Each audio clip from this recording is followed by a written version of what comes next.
আজকে art class থেকে আসার পর হঠাৎ শুনি যে পাশের বাড়ি আগুন লেগেছে। তো আমাদের এখান থেকে দেখা যায় না, কিন্তু অনেক লোকের চিৎকার কিছু কিছু শোনা যাচ্ছিল। তো কাকু ফোন করে বলল যে ওখানে আগুন লেগেছে। তো আমি আর কাকি কিন্তু দৌড়ে গিয়েছিলাম। তো গিয়ে দেখি কি অবস্থা দেখো। তো এখানে তো ওদের অনেক জিনিস নষ্ট হয়ে গেছে, দেখি ভীষণ কষ্ট হচ্ছে, অনেক খারাপ লাগছে। দেখো এখানে অনেকে দেখছে দাঁড়িয়ে দাঁড়িয়ে। তো ফায়ার ব্রিগেড আসতে আসতে ভীষণ লেট হয়েছে। আর লেট হওয়ার কারণটা হলো ওদের তো আসতে একটু টাইম লাগবে না, ওরা তো ফট করে আসতে পারবে না।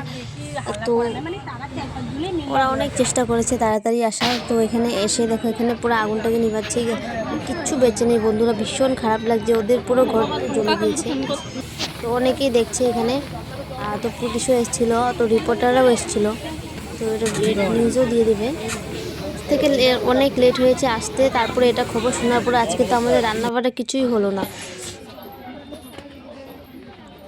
তো বন্ধুরা, তোমাদের সকলকে বলছি সবাই একটু সাবধানে থাকবে।